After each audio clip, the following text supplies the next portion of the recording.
Chittagong মেট্রোপলিটনের police commissioner হিসেবে দায়িত্বভার গ্রহণ করেছি। দায়িত্বভার গ্রহণের প্রাক্কালে আপনাদের সাথে পরিচিত হওয়া এবং চট্টগ্রাম মেট্রোপলিটন পুলিশের অপরাধ দমনের গৃহীত কর্মকাণ্ড সম্পর্কে ব্রিফ করার জন্য আজকে সমবেত হওয়া। তো আমরা মনে করি চট্টগ্রাম মেট্রোপলিটন পুলিশ বাংলাদেশের অন্যতম গুরুত্বপূর্ণ অর্থনৈতিক নগরী চট্টগ্রামের নিরাপত্তা বিধানে নিরলস ভাবে কাজ করে যাচ্ছে। এই ধারাবাহিকতাকে সামনে রেখেই আমরা মনে করি যে এই নগরীর আইন শৃঙ্খলা পরিস্থিতি স্থির রাখা শুধু একটি প্রশাসনিক কাজ নয়, বরং জাতীয় উন্নয়নের ক্ষেত্রেও এটি সরাসরি সম্পৃক্ত। আমরা যেটি মেসেজ দিতে চাই নগরবাসীকে এবং আপনাদেরকেও যেটি মেসেজ দিতে চাই, আমাদের কর্মপন্থার মধ্যে প্রথমেই থাকবে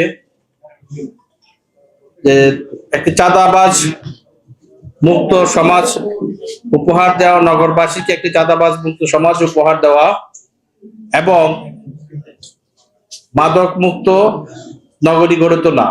মাদক এবং চাঁদাবাজ আমাদের জিরো টলারেন্স। আমাদের এই ক্ষেত্রে আমাদের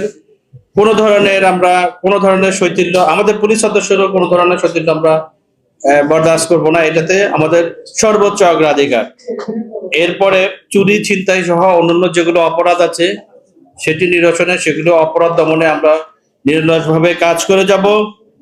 সন্ত্রাস দমন, অবৈধ অস্ত্র উদ্ধার এবং সন্ত্রাসীদের গ্রেপ্তারে বিশেষ অভিযান পরিচালিত হবে।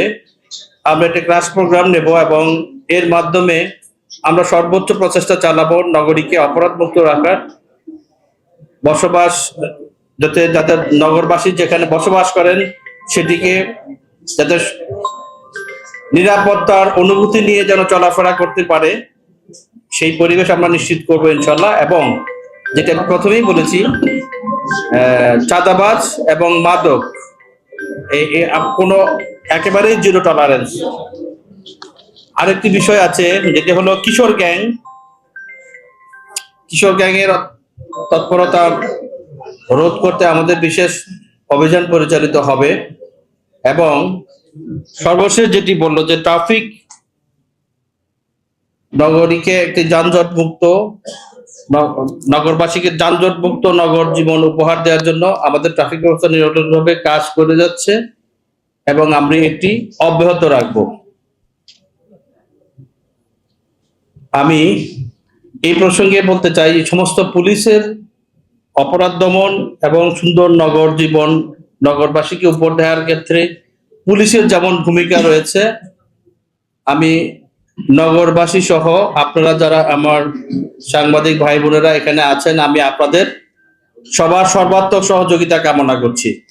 আমরা আশা করছি আপনাদের সর্বাত্মক সহযোগিতা থাকলে ইনশাল্লাহ চট্টগ্রাম নগরীকে আমরা একটি শান্তিপূর্ণ সেফ সিটি হিসাবে গড়ে তুলতে সক্ষম হব।